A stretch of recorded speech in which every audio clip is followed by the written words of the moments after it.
রংপুরে বিএনপির জনসভায় জড়ো হয়েছে বিপুল সংখ্যক মানুষ। শহীদ আবু সাইদের কবর জিয়ারত শেষে যোগ দেবেন তারেক রহমান।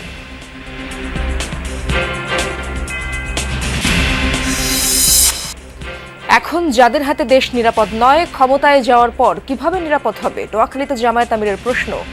মামলা বাণিজ্য বন্ধের প্রতিশ্রুতি। আমাদেরকে মামলা হামলা করে নাজেহাল করা হয়েছে, খুন করা হয়েছে, গুম করা হয়েছে। আমরা এই ধরনের মিথ্যা মামলা দিয়ে কাউকে হয়রানি করব না।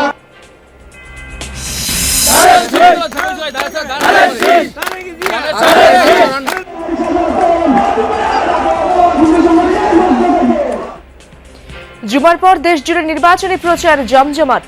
সময়ের সাথে ভোটারদের মন জয় করতে নানা কৌশল প্রার্থীদের।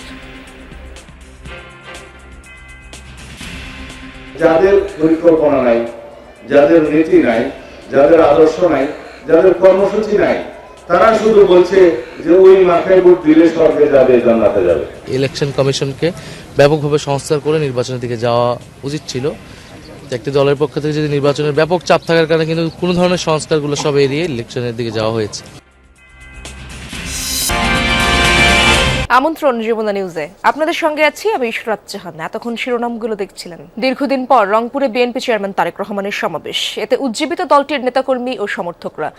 জুলাই গণ অভ্যুত্থানে শহীদ আবু সাইদের কবর জিয়ারতের পর বিএনপি চেয়ারম্যান যোগ দেবেন এই জনসভায়। এরই মধ্যে কানায় কানায় পূর্ণ রংপুর ঈদগাহ মাঠ। সকাল থেকে বিভিন্ন উপজেলা, পৌরসভা ও গ্রামীণ এলাকা থেকে হাজারো নেতাকর্মী এসে জড়ো হয়েছেন সেখানে। সন্ধ্যায় সেখানে বক্তব্য দেওয়ার কথা রয়েছে তারেক রহমানের। রংপুর বিভাগের ৮ জেলার ৩৩টি সংসদীয় আসনে বিএনপি মনোনীত প্রার্থীদের পরিচয় করিয়ে দেবেন তিনি। বিএনপি চেয়ারম্যানের নিরাপত্তা নিশ্চিতে তৎপর আইন শৃঙ্খলা বাহিনী। তাদের সঙ্গে আছেন বিএনপির স্বেচ্ছাসেবকরাও। আমাদের উত্তরাঞ্চলের প্রবেশদ্বার সৈয়দপুরের শহর থেকে আমাদের দলের চেয়ারম্যান জনাব তারেক রহমান আসছে রংপুরে। এই উচ্ছ্বাসে আমরা সৈয়দপুরের মানুষ এখানে ছুটে এসেছি। বাংলাদেশ এগিয়ে যাবে তারেক রহমানের নেতৃত্বে, আমরা সেই প্রত্যাশা করি। অমর যে সেই নির্দেশনা, ওদের হাতে গোলামির জিঞ্জির, আমাদের হাতে স্বাধীনতার পতাকা। আমরা সেই স্বাধীনতার পতাকা আজকে তারেক জিয়ার কাছ থেকে নিতে এসেছি। দর্শক, রংপুরের জনসভা স্থলে রয়েছেন আমার সহকর্মী সাইফুদ্দিন রবিন। সেখানকার আপডেট তার মাধ্যমে জানার চেষ্টা করবো। রবিন, তারেক রহমান এখন ঠিক আসলে কোথায় রয়েছেন, তার গাড়ি বহর রয়েছে কোথায় জানাবেন, এবং জনসভায় মানুষের উপস্থিতি অবশ্যই দেখছেন, কি প্রত্যাশা ব্যক্ত করছেন তারা, এই এলাকার মানুষ কি প্রত্যাশা চাচ্ছেন তারেক রহমানের কাছ থেকে? তারেক রহমান এখন আসলে রংপুরের পথে, বগুড়া থেকে রওনা হয়ে পথে পথে জনস্রোত ঠেলে তিনি এখন এগিয়ে আসছেন। কিন্তু মধ্যখানে রংপুরের পীরগঞ্জে শহীদ আবু সাইদের কবর জিয়ারত করার কথা রয়েছে তার। অর্থাৎ শহীদ আবু সাইদ, যিনি জুলাই গণ অভ্যুত্থানের অন্যতম প্রধান প্রতীক হিসেবে চিহ্নিত হচ্ছেন, সেই আবু সাইদের কবর জিয়ারত করবেন বিএনপি চেয়ারম্যান তারেক রহমান। যদিও এই কর্মসূচি অর্থাৎ আবু সাইদের কবর জিয়ারত করার কথা ছিল তার আরও আগে, 11 জানুয়ারি তার আসার কথা ছিল এই রংপুর অঞ্চলে, কিন্তু সেই সময় আসতে পারেননি বা আসেননি। এই অর্থে যে নির্বাচন কমিশনের তরফ থেকে অনুরোধ করা হয়েছিল, যেহেতু নির্বাচনী তফসিল ঘোষণা করা হয়েছে এবং তখন আনুষ্ঠানিকভাবে নির্বাচনের প্রচারণা শুরুর সময় হয়নি, সেই কারণে নির্বাচন কমিশন অনুরোধ করেছিল এবং সেই অনুরোধের পরিপ্রেক্ষিতে বিএনপি চেয়ারম্যান রংপুরে আসেননি। আজ এসেই তিনি সেখানে বগুড়া থেকে রওনা দিয়ে তারেক রহমান মহাস্থানগড়ে হজরত শাহ সুলতান বুলকি সাওয়ার রহমতুল্লাহের মাজার জিয়ারত করেছেন। এরপর মহাস্থানগড়ের মোকামতলায় একটি পথসভায় অংশ নিয়েছেন এবং সেই পথসভার পর তিনি এখন আবু সাইদের কবর জিয়ারত করে এই রংপুরের উদ্দেশ্যে আসবেন। আবু সাইদের কবর জিয়ারতের সেই স্থানেও তার একটি পথসভায় অংশ নেওয়ার কথা রয়েছে। আপনারা দেখতে পাচ্ছেন হয়তো মঞ্চে বিএনপি মহাসচিব মির্জা ফখরুল ইসলাম আলমগীর ইতিমধ্যেই এই সমাবেশকে ঘিরে উপস্থিত হয়েছেন। সঙ্গে রয়েছেন আসাদুল হাবিব দুলু, যিনি রংপুর বিভাগীয় সাংগঠনিক সম্পাদক, তিনিও রয়েছেন। এর পাশাপাশি ইতিমধ্যেই জনসভাকে ঘিরে, নির্বাচনী সমাবেশকে ঘিরে রংপুর বিভাগের 8 জেলার বিভিন্ন স্থান থেকে নেতাকর্মীরা আসতে শুরু করেছেন এই রংপুরের ঐতিহাসিক কালেক্টর ঈদগাহ মাঠে। এবং যে নেতাকর্মীরা মূলত অপেক্ষায় আছেন দীর্ঘদিন অর্থাৎ 2 দশকেরও বেশি সময় পর বিএনপি চেয়ারম্যান তারেক রহমান তারেক রহমান এই রংপুরের মাটিতে আসবেন এবং এখানটায় যদিও ভোটের হিসেবে খানিকটা বিএনপি বরাবরই পিছিয়ে থাকে, কিন্তু এবার হয়তো তারেক রহমানের এই আগমন কিংবা তার কর্মদক্ষতা পরিকল্পনা সেসব তুলে ধরে তিনি সাধারণের কাছে নিজের এবং নিজ দলের জন্য যে ভোট চাইবেন সেটিতে ব্যাপক সাড়া পাবেন এমন প্রত্যাশা করছেন নেতাকর্মীরা। সেই সঙ্গে স্থানীয় বিএনপির রাজনীতি সুষ্ঠু পরিকল্পনার রাজনীতি। দল ক্ষমতায় গেলে স্বাস্থ্য, শিক্ষা ও শিশুদের খেলার পরিবেশ তৈরিতে গুরুত্ব দেওয়া হবে, এ কথাই বলেছেন ডাক্তার জুবাইদা রহমান। বগুড়ায় বিশেষ চাহিদা সম্পন্ন শিশু কিশোরদের মাঝে হুইল চেয়ার বিতরণ অনুষ্ঠানে এ কথা বলেন তিনি। অনুষ্ঠানে বিএনপি চেয়ারম্যান তারেক রহমান বলেন, সাধারণ মানুষকে দক্ষ জনশক্তি হিসেবে গড়ে তুলতে চায় বিএনপি। বগুড়া শহরের একটি অভিজাত হোটেলে বিশেষ চাহিদা সম্পন্ন শিশু কিশোরদের মাঝে হুইল চেয়ার বিতরণ অনুষ্ঠান। যোগ দেন বিএনপি চেয়ারম্যান তারেক রহমান ও তার স্ত্রী ডাক্তার জুবাইদা রহমান।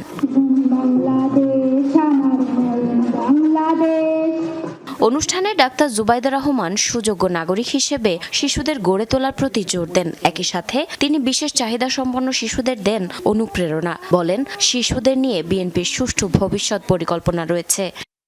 আমরা বিশ্বাস করি যে শিশুরাই জাতির ভবিষ্যৎ। আজকের শিশু হবে আগামী দিনের দেশ গড়ার মহান সৈনিক। জুবাইদা রহমান আরও বলেন, বিএনপির রাজনীতি সুষ্ঠু পরিকল্পনার রাজনীতি। দল ক্ষমতায় গেলে স্বাস্থ্য, শিক্ষা ও শিশুদের খেলার পরিবেশ তৈরিতে গুরুত্ব দেওয়া হবে। আমাদের পরিকল্পনায় আছে বিভিন্ন জেলায় ক্রীড়া প্রতিষ্ঠান গড়ে তোলা, যার মাধ্যমে সমস্ত শিশু কিশোররা পাবে খেলাধুলার স্বাদ এবং এইভাবে তারা স্বাস্থ্যে, শিক্ষায়, ক্রীড়ায় এগিয়ে যাবে। অনুষ্ঠানে তারেক রহমান বলেন, সাধারণ মানুষকে দক্ষ জনশক্তি হিসেবে গড়ে তুলতে চায় বিএনপি। তিনি বলেন, সামাজিক, রাজনৈতিক, রাষ্ট্রীয়ভাবে বিশেষ চাহিদা সম্পন্ন ব্যক্তিদের পরিচর্যা করতে হবে, তাহলেই নিজেদের পরিপূর্ণভাবে বিকশিত করতে পারবেন তারা। আজকের পর থেকে আগামী দিনগুলোতে এই ধরনের মানুষ যারা আছে, প্রতিবন্ধী মানুষ যারা আছে, আমাদের আশেপাশে যারা আছে, আমরা যে যার অবস্থান থেকে যতটুকু সম্ভব তাদের পাশে এসে দাঁড়াই, তাদেরকে আমরা সহযোগিতা করি। এটাই হোক আজকের দিনের শপথ। দুপুরের পর মহস্থানগড়ে শাহ সুলতানের মাজার জিয়ারত করেন বিএনপি চেয়ারম্যান তারেক রহমান।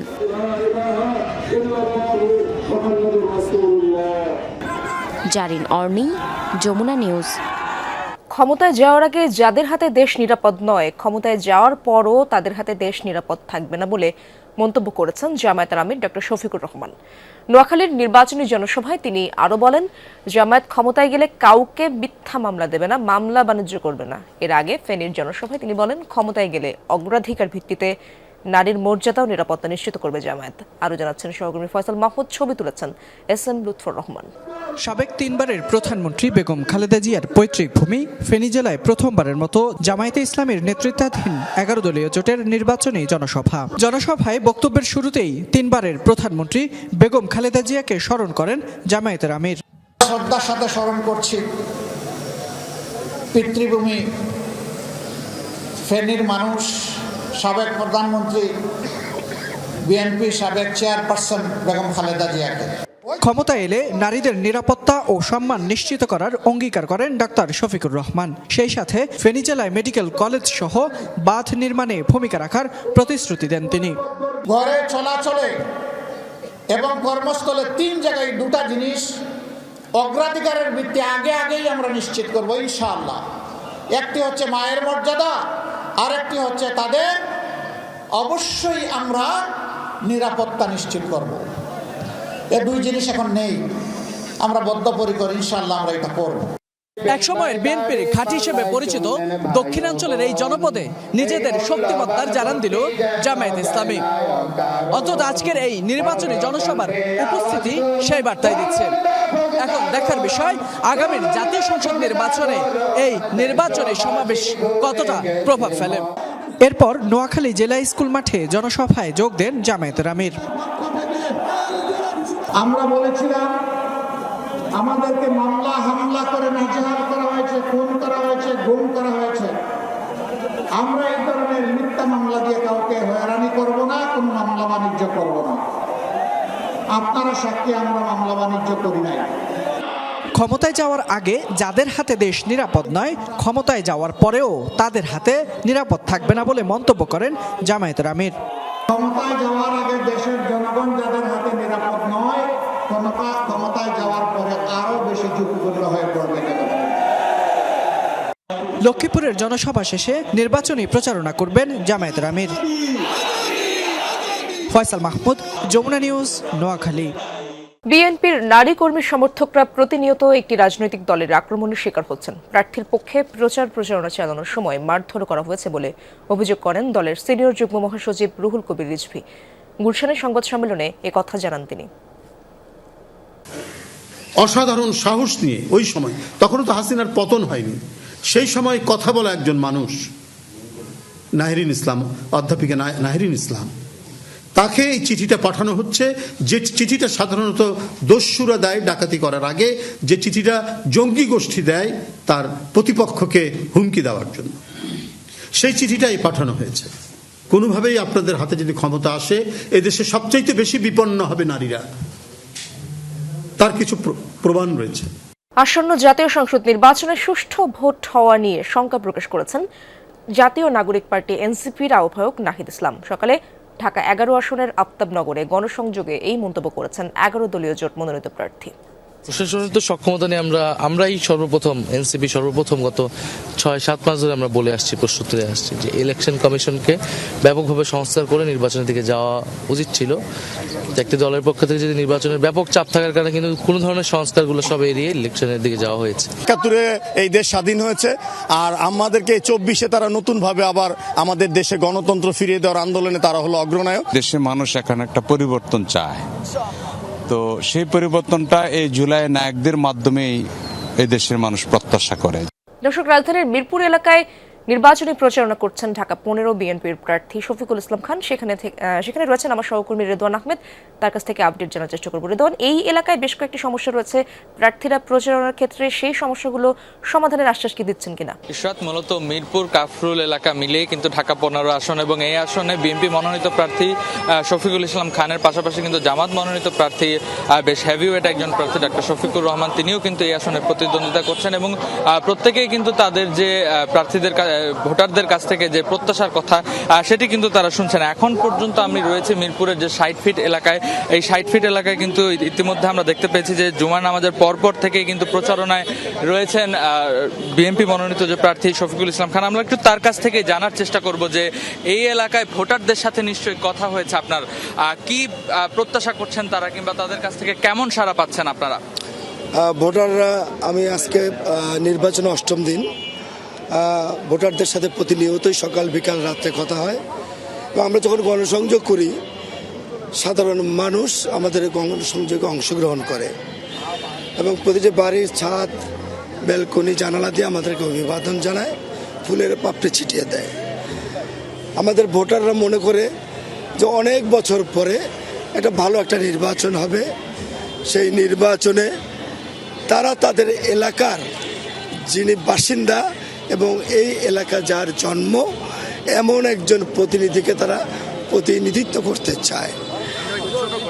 ধন্যবাদ জানাচ্ছি তাকে। আসলে এই এলাকায় যত সমস্যাগুলো, সেই সমস্যাগুলো শোনার চেষ্টা করছেন প্রার্থীরা, এবং সেই অনুযায়ী কিন্তু তাদেরকে আশ্বাস দিচ্ছেন, এবং যারা ভোটার রয়েছেন তাদের বিশ্বাস যে অচিরেই তাদের এই সমস্যাগুলো সমাধান হবে যারা নির্বাচিত হয়ে আসবেন। অনেক ধন্যবাদ আপনাকে রেদওয়ান। রাজধানীর ফার্মগেট এলাকায় নির্বাচনী প্রচারণা চালাচ্ছেন ঢাকা 12 আসনের স্বতন্ত্র প্রার্থী সাইফুল আলম নীরব। সেখানকার আপডেট জানবো সহকর্মী রাজীব আহমেদের কাছ থেকে। রাজীব, জানাবেন না প্রচারণা কেমন দেখছেন আপনি, এবং প্রার্থী যারা রয়েছেন তারা আসলে কি আশ্বাস দিচ্ছেন ভোটারদের? ঢাকা 12 আসনের স্বতন্ত্র প্রার্থী সাইফুল আলম নীরব জুমার নামাজের পর থেকেই তারা জনসংযোগ চালাচ্ছেন এবং ভোটারদের দ্বারে দ্বারে তারা যাচ্ছেন, এবং আমরা এই মুহূর্তে আছি গ্রিন রোড এলাকায়, এবং গ্রিন রোড এলাকায় তিনি মানুষের দ্বারে দ্বারে ভোটের জন্য যাচ্ছেন এবং বলছেন, আশ্বাস দিচ্ছেন যে এখানে মাদক এবং চাঁদাবাজি এই জিনিসটাকে গুরুত্ব দিয়ে তিনি মানুষের দ্বারে দ্বারে ভোট চাচ্ছেন, এবং তিনি বলছেন যে এই ঢাকা 12 আসনকে মাদক মুক্ত এবং চাঁদাবাজি মুক্ত করতে হলে ফুটবল মার্কার বিকল্প নাই, এবং উনি প্রার্থী ভোটারদের দ্বারে দ্বারে যাচ্ছেন এবং বলছেন যে তিনি যদি নির্বাচিত হতে পারেন এই ঢাকা 12 আসনকে তিনি মাদক মুক্ত এবং শিক্ষার দিকে তিনি মনোনিবেশ করবেন। এবং আমরা এখানে কয়েকজনের সাথে কথা বলেছি, তিনি বলেছেন তারা বলছেন যে তারা এই ঢাকা 12 আসনে যোগ্য যে প্রার্থী যারা তাদের এলাকার উন্নয়ন এবং আপনার মাদক এবং শিক্ষা, মাদক মুক্ত সমাজ এবং শিক্ষার দিকে যারা গুরুত্ব দিবেন তাদেরকে তারা বেছে নেবেন, এমনটাই বলছেন এখানকার জনগণ। অনেক ধন্যবাদ আপনাকে রাজীব। শেরপুরের ঝিনাইগাতীতে বিএনপি জামায়াতের সংঘর্ষে এক জামায়াত নেতা নিহতের ঘটনায় এলাকায় এখনও থমথমে পরিস্থিতি বিরাজ করছে। নিহত শ্রীবর্দী উপজেলা জামায়াতের সেক্রেটারি জেনারেল রেজাউল করিমের দাফন সম্পন্ন হয়েছে বৃহস্পতিবার রাতে। এই ঘটনায় দায়ীদের দ্রুত আইনের আওতায় নিয়ে দৃষ্টান্তমূলক বিচারের দাবি করছেন নিহতের পরিবার। এটিকে পরিকল্পিত হত্যাকাণ্ড বলছেন স্বজনরা। এদিকে শুক্রবার সকাল থেকে ঝিনাইগাতী ও শ্রীবর্দী উপজেলায় প্রকাশ্যে কোনো নির্বাচনী প্রচার দেখা যায়নি। ঝিনাইগাতী সদরের অনেক দোকানপাটই বন্ধ ছিল। বিকেলে এই ঘটনার প্রতিবাদে জেলা সদরে বিক্ষোভের ডাক দিয়েছে জামায়াত। সঠিকের বিচার আমি চাই, যাতে এর প্রতিশ্রুতি কিছু আবার আসল হয়। কি এলাকার সবাই বলতে পারবে আমার স্বামী কাউকে কোনোদিন একটা কথা মুখ তুলে উঁচু করে বলে নাই, কাউকে কোনোদিনও কষ্ট দেয় নাই আমার স্বামী। আমি আমার স্বামীর হত্যার বিচার চাই। জয়পুরহাটের বিওপির পূর্ব উচনা ঘোনাপাড়া সীমান্তে ভারতীয় সীমান্তরক্ষী বাহিনী বিএসএফ এর কাঁটা তারের বেড়া দেওয়ার চেষ্টা করায় এলাকায় আতঙ্ক ও উত্তেজনা সৃষ্টি হয়েছে। সকালে কয়া ক্যাম্পের আওতাধীন পূর্ব উচনা ঘোনাপাড়া এলাকায় 281 নং মেইন পিলারের 47 নং সাব পিলারের কাছে বিএসএফ সদস্যরা শূন্য রেখার কাছে কাঁটা তারের বেড়ার কাজ শুরু করেন। এই সময় স্থানীয়রা বিজিবিকে খবর দিলে বিজিবি এসে বাধা দিয়ে কাজ বন্ধ করে দেয়। বিজিবির বাধায় সেখান থেকে চলে যায় বিএসএফ সদস্যরা। এ নিয়ে বিজিবি ও বিএসএফ সদস্যরা পতাকা বৈঠক করেছেন। এর আগেও কয়েকবার একই জায়গায় বিএসএফ এর সদস্যরা কিছু অংশে তার কাটার বেড়া দিতে আসলে বিজিবির বাধায় তা বন্ধ হয়ে যায়। নির্বাচনী প্রচারণার নবম দিনে সারা দেশে ব্যস্ত সময় পার করছেন ত্রয়োদশ জাতীয় সংসদ নির্বাচনের প্রার্থীরা। সাপ্তাহিক ছুটির দিনে সকাল থেকেই মাঠে রয়েছেন বিভিন্ন দলের প্রার্থীরা। ভোট চাইতে নানা ধরনের প্রতিশ্রুতিও দিচ্ছেন তারা। ভোটারদের সামনে তুলে ধরছেন নিজেদের কর্মপরিকল্পনা। নিজ নিজ এলাকায় পথসভা, সমাবেশ, লিফলেট বিতরণ ও গণসংযোগ করছেন বিএনপির প্রার্থীরা। জামায়াতের প্রার্থীরাও পুরো দমে চালাচ্ছেন প্রচারণা কার্যক্রম। ভোটারদের দ্বারে দ্বারে যে করছেন ভোটের আহ্বান। থেমে নেই অন্যান্য দল ও স্বতন্ত্র প্রার্থীরাও। প্রচারণায় কর্মব্যস্ত সময় কাটাচ্ছেন তারা।